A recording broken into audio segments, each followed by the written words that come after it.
Welcome to ABN and PRR College online classes. This session is for second BSc Biochemistry students and this is from semester 4. So coming to the session, our today's topic is the degradation of purine nucleotides. So this is from unit 4 ND. So already biosynthesis, de novo synthesis, solvase pathway and regulation of purines చూసాము. This is another topic. Degradation of purine nucleotides. So purine nucleotides degradation and so you can also call it as a catabolism of purines. So purines యొక్క degradation అండి. So coming to this session, so degradation of purines. So purines అనేవి degrade అయితే మనకి finally form అయ్యే product ఏంటి? So మనకి బయోసిన్సిస్ జరిగితే ribose 5-ఫాస్ఫేట్ నుంచి మనకి ఏఎంపి జిఎంపి అన్నవి వస్తున్నాయి. సో ఏఎంపి జిఎంపి మనకి డిగ్రేడ్ అయిపోతే, సో డివైడ్ అయిపోతే డిగ్రేడ్ అయిపోతే మనకి ఫైనల్గా ఫామ్ అయ్యే ప్రోడక్ట్ ఏంటి అన్నది సో డిగ్రేడేషన్ ఆఫ్ ప్యూరిన్స్ అండి. So the end product of purine metabolism in humans is uric acid. So మనకి ప్యూరిన్ మెటబాలిజంలో వచ్చే ఎండ్ ప్రొడక్ట్ ఏంటి అంటే ఇట్స్ యూరిక్ యాసిడ్ అండి. సో మనకి ఫైనల్గా వచ్చే అంటే ఏఎంపి ఐఎంపి జిఎంపి అనేవి డిగ్రేడ్ అయితే మనకి ఫైనల్గా వచ్చే ప్రొడక్ట్ ఏంటి అంటే ఇట్స్ యూరిక్ యాసిడ్. సో హ్యూమన్స్లో అయితే it's uric acid and uric acid can serve as a antioxidant by getting it self converted to allantoin. So uric acid అన్నది మనకు ఒక ఏంటి అంటే it's an important antioxidant అండి. So it is getting by itself converted to allantoin. So non enzymatically, so ఇది మనకి uric acid అనేది without any enzymes అంటే నాన్ ఎంజైమాటికల్లీ అది ఎలా కన్వర్ట్ అవుతుంది అంటే అలంటాయిన్ కింద మనకి కన్వర్ట్ అవుతుంది అండి. So allantoin is converted to allantoic acid and excreted in fishes. So some animals, కొన్ని యానిమల్స్లో మనకి ఏమవుతుంది అంటే ఈ యూరిక్ యాసిడ్ అనేది ఆక్సిడైజ్ అవుతుందండి బై ద ఎంజైమ్ యూరికేజ్. సో కొన్ని యానిమల్స్లో మనకి యూరిక్ యాసిడ్ అనేది యూరికేజ్ ఎంజైమ్ ద్వారా ఆక్సిడైజ్ అయ్యి అలంటాయిన్ కింద కన్వర్ట్ అవుతుంది అనమాట. సో ఇక్కడ మనకి ప్యూరిన్ రింగ్ అనేది క్లీవ్ అయిపోతుంది. ఓకేనండి, where purine ring is cleaved and then ఈ అలంటాయిన్ అనేది ఏమవుతుంది అంటే which is converted to allantoic acid and excreted in some fishes. So అలా వచ్చిన అంటే యూరిక్ యాసిడ్ నుంచి యూరిక్ యాసిడ్ మీద యూరికేజ్ ఎంజైమ్ యాక్ట్ చేసినప్పుడు ఈ యూరిక్ యాసిడ్ అనేది ఆక్సిడైజ్ అయ్యి మనకి ఎలా ఫామ్ అవుతుంది, అలంటాయిన్ కింద ఫామ్ అవుతుంది. సో అలా వచ్చిన అలంటాయిన్ అనేది మళ్ళీ అలంటాయిక్ యాసిడ్ కింద కన్వర్ట్ అయ్యి ఫిషెస్లో ఎక్స్క్రీషన్ అనేది జరుగుతుంది. But in humans it act as an anti oxidant. But ఇక్కడ ఏంటి అంటే without any enzyme non enzymatical action జరిగి మనకి అలంటాయిన్ కింద కన్వర్ట్ అవుతుంది యూరిక్ యాసిడ్ హ్యూమన్స్లో. అలా కాకుండా సమ్ ఫిషెస్లో కానీ వేరే వాటిల్లో మనకి ఎలా కన్వర్ట్ అవుతుందంటే ఎంజైమ్ యూజ్ అవుతుందని యూరిక్ యాసిడ్ అనే ఎంజైమ్ మనకి హెల్ప్ అవుతుంది. And further degradation of allantoic acid may occur to produce urea and later to ammonia. So ఇది ఎలా మళ్ళీ ఫర్దర్గా ఎలా డిగ్రేడ్ అవుతుందంటే the degradation of allantoic acid may occur to produce. So ఈ అలంటాయిక్ యాసిడ్ అన్నది ఎలా డిగ్రేడ్ అవుతుంది అంటే మళ్ళీ యూరియా కింద. సో ఇందులోని ఫిషెస్లోను సమ్ మొలస్కస్లోను మనకి యూరియా కింద కన్వర్ట్ అవుతుంది అనమాట. అండ్ అలాగే కొన్ని వాటిల్లో మనకి అమోనియా కింద కన్వర్ట్ అవుతుంది, mainly in marine invertebrates. So marine ఇన్వర్టిబ్రేట్స్లో మనకి అమోనియా కింద కన్వర్ట్ అవుతుంది అండ్ సమ్ యాంఫిబియన్స్ ఫిషెస్లో మనకి యూరియా కింద డిగ్రేడ్ అవుతుంది అనమాట.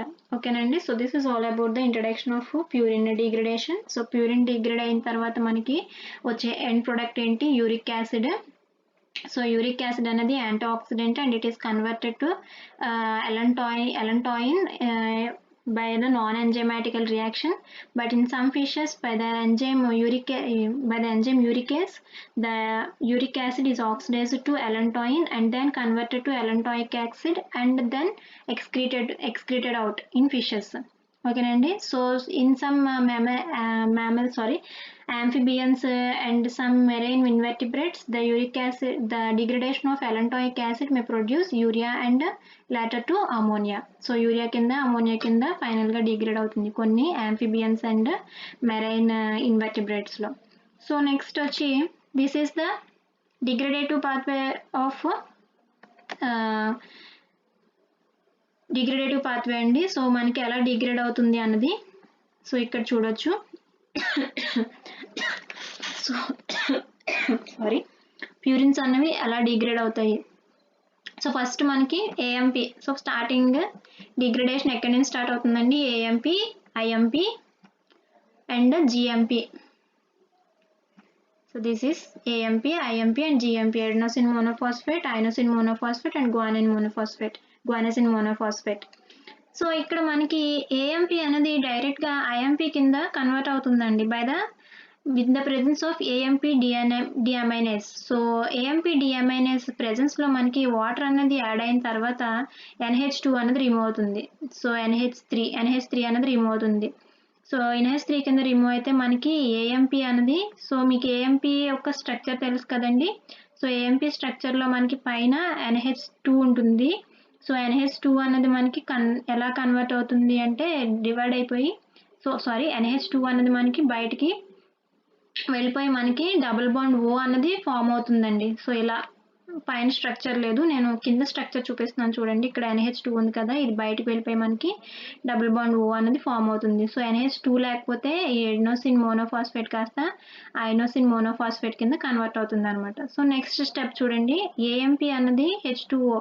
సో వాటర్ మాలిక్యూల్ వచ్చి యాడ్ అయినప్పుడు మనకు ఒక ఫాస్ఫేట్ బయటకు వెళ్ళిపోతుందండి. ఓకేనా, పిఐ ఇనార్గానిక్ ఫాస్ఫేట్ బయటకు వెళ్ళిపోతుంది in the presence of nucleotidase. So nucleotidase ప్రెజెన్స్లో మనకి ఈ H2O నుంచి మనకి ఒక ఫాస్ఫేట్ అనేది బయటకు వెళ్ళిపోతుంది. సో AMPలో మనకి పైన ఫాస్ఫేట్ గ్రూప్ ఉంటుంది కదండి, base, sugar group, sugar and phosphate.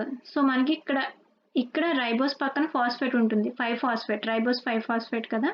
So 5-ఫాస్ఫేట్ group అనేది బయటికి వెళ్ళిపోతుంది. సో వెళ్ళిపోయిన తర్వాత మనకి ఏం మిగిలింది, ఒక adenine and ribose. So base, sugar మిగిలింది. సో దాన్ని ఏమన్నాము అంటే ఎడినోసిన్. సో ఎడినోసిన్ అనేది ఫామ్ అయింది అనమాట. సో ఎడినోసిన్ మీద మనకి ఎడినోసిన్ డియామైనేజ్ అనే ఎంజైమ్ యాక్ట్ చేసినప్పుడు H2O నుంచి మనకి NH4 అనేది బయటికి రిమూవ్ అయిపోయిన తర్వాత మనకి ఇక్కడ డబుల్ బాండ్ O అనేది ఫామ్ అవుతుంది. అంటే ఈ NH2 అనేది మనకి బయటికి వెళ్ళిపోతే మనకి ఇక్కడ డబుల్ బాండ్ O ఫామ్ అవుతుంది. సో ఈ ఎడినోసిన్ అనేది ఎలా కన్వర్ట్ అయిందండి, ఐనోసిన్ కింద. సో ఐనోసిన్ కింద కన్వర్ట్ అయిందనమాట. సో ఇక్కడ వరకు స్టెప్ ఓకే కదా. నెక్స్ట్ ఇక్కడ GMP దగ్గర చూడండి. సో GMP దగ్గర మనకి ఫాస్ఫేట్ గ్రూప్ అనేది బయటకు వెళ్ళిపోతే గానోసిన్ అనేది మిగిలింది. అంటే రైబోస్ 5-ఫాస్ఫేట్, ఇక్కడ మనకి ఫాస్ఫేట్ గ్రూప్ అనేది ఉంటుందన్నమాట. సో ఈ ఫాస్ఫేట్ గ్రూప్ అనేది మనకి బయటికి వెళ్ళిపోయింది. సో ఏం మిగిలింది మనకి, గ్వానోసిన్ ఒక్కటే మిగిలింది అనమాట, ఫాస్ఫేట్ బయటికి వెళ్ళిపోయిన తర్వాత.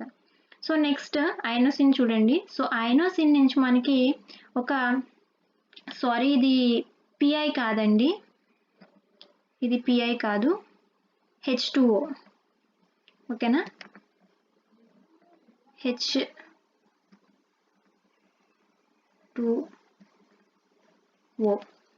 సో H2O వచ్చి యాక్ట్ చేసినప్పుడు మనకి ఆల్రెడీ, సో ఇది రైబోస్ ఫాస్ఫేట్ కాదండి, రైబోస్ మాత్రమే. Sorry for the mistake. So H2O వచ్చి యాడ్ అయినప్పుడు మనకి రైబోస్ అనేది బయటకు వెళ్ళిపోతుందండి. ఇక్కడున్న షుగర్ గ్రూప్ రైబోస్ అనేది బయటకు వెళ్ళిపోతుంది అనమాట in the presence of purine nucleotidases. So nucleotidases act చేసినప్పుడు మనకి ఫాస్ఫోరిలేస్. సో ఈ ఎంజైమ్ ద్వారా మనకి ఈ రైబోస్ అనేది బయటికి వెళ్ళిపోతుంది అనమాట. సో రైబోస్ బయటికి వెళ్ళిపోతే ఫైనల్లీ ఏముందండి, హైపోజాంథైన్ మాత్రమే మనకి మిగులుతుంది అనమాట. సో హైపోజాంథైన్ నుంచే కదా మనకి IMP అనేది ప్రొడ్యూస్ అవుతుంది. సో ఇక్కడ కూడా చూడండి, మనకి ఇక్కడ ఒక పిఐ నుంచి రైబోస్ 1-ఫాస్ఫేట్ బయటికి వెళ్ళిపోతే, అంటే రైబోస్ అనేది మనకి బయటికి వెళ్ళిపోయింది. సో రైబోస్ అనేది బయటికి వెళ్ళిపోతే గ్వానైన్ ఒక్కటే మిగిలింది అనమాట. అంటే షుగర్ గ్రూప్ మనకి బయటికి వెళ్ళిపోతే ప్యూరిన్ ఒక్కటే కదా ఉంటుంది. సో ఈ గ్వానైన్ అన్నది ఒక్కటే ఉందన్నమాట. సో ఈ గ్వానైన్ అన్నది ఏమైందంటే, గ్వానేజ్ అనే ఎంజైమ్ ప్రెజెన్స్లో మనకి H2O వచ్చి యాడ్ అయినప్పుడు NH3 బయటికి వెళ్ళిపోతుందండి. సో ఈ సో ఇది మనకి బయటికి వెళ్ళిపోయింది అనమాట.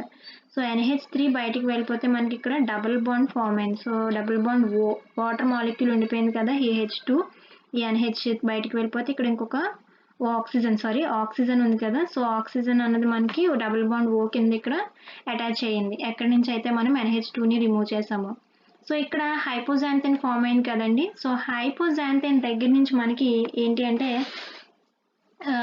జాంథేన్ ఆక్సిడేజ్ అనే ఎంజైమ్ యాక్ట్ చేస్తుందండి. సో ఈ జాంథేన్ ఆక్సిడేజ్ ఎంజైమ్ అనేది very important enzyme which converts hypoxanthine to xanthine and xanthine to uric acid. So ఈ జాంథేన్ ఆక్సిడేజ్ అనే ఎంజైమ్ మనకి చాలా ఇంపార్టెంట్ అండి. ఫర్దర్గా ఈ జాంథేన్ ఆక్సిడేజ్ అనే ఎంజైమ్ మనకి యూరిక్ యాసిడ్ ఫార్మేషన్కి హెల్ప్ అవుతుంది. సో ఈ జాంథేన్ ఆక్సిడేజ్ అనే ఎంజైమ్ ఎక్కడ ఉంటుంది అంటే this enzyme is found in liver and small intestine. So లివర్లోను స్మాల్ ఇంటెస్టైన్లోను ఉంటుంది. అండ్ మనకి జాంథేన్ ఆక్సిడేజ్ ఏం చేస్తుందంటే H2O2ని రిలీజ్ చేస్తుందండి. సో ఈ H2O2 అనేది which is harmful to tissues అనమాట. H2O2 అనేది టిష్యూస్కి హార్మ్ఫుల్. సో అది ఎలా క్యాటలైజ్ అవుతుందంటే catalyse cleaves H2O2 to H2O and O2. So H2O water molecule కింద అండ్ ఆక్సిజన్ మాలిక్యూల్ కింద మనకి క్యాటలైజ్ చేసి పంపిస్తుంది అనమాట. సో ఇక్కడ మనకి హైపోజాంథైన్ ఫామ్ అయింది కదండి. సో ఈ హైపోజాంథైన్ మీద జాంథేన్ ఆక్సిడేజ్ అనే ఎంజైమ్ యాక్ట్ చేస్తుంది with in the presence. So మనకి ఇక్కడ H2O ప్లస్ O2. సో రెండిటి నుంచి మనకి H2O2 అనేది బయటికి వెళ్ళిపోయింది. ఇంకొక ఆక్సిజన్ మాలిక్యూల్ మిగిలింది కదా. సో ఆక్సిజన్ అన్నది ఇక్కడ అటాచ్ అయింది అనమాట. సో ఇదేంటి జాంథేన్. గ్వానైన్ అన్నది మనకి జాంథైన్ కింద కన్వర్ట్ అయింది అండ్ హైపోజాంథైన్ కూడా జాంథైన్ కిందే కన్వర్ట్ అయింది. మళ్ళీ ఇక్కడ మనకి జాంథేన్ ఆక్సిడేజ్ సేమ్ ఎంజైమ్ వచ్చి యాక్ట్ చేస్తుందండి. సో మళ్ళీ ఒక వాటర్ మాలిక్యూల్ ఆక్సిజన్ వచ్చి మనకి H2O2 కింద బయటికి వెళ్ళిపోతుంది. ఇంకొక ఆక్సిజన్ మిగిలిపోయింది కదా, అది ఇక్కడ మనకి అటాచ్ అయింది అనమాట. సో ఇది ఈ పొజిషన్లో మనకి అటాచ్ అయింది which is at eighth carbon దగ్గర మనకి ఆక్సిజన్ అన్నది వచ్చి అటాచ్ అయింది అనమాట. So finally with three oxygens ఉన్నాయి మనకి. సెకండ్ కార్బన్ దగ్గర, సిక్స్త్ కార్బన్ దగ్గర అండ్ ఎయిత్ కార్బన్ దగ్గర డబుల్ బాండ్ ఓల్ అన్నవి ఫామ్ అయినాయి.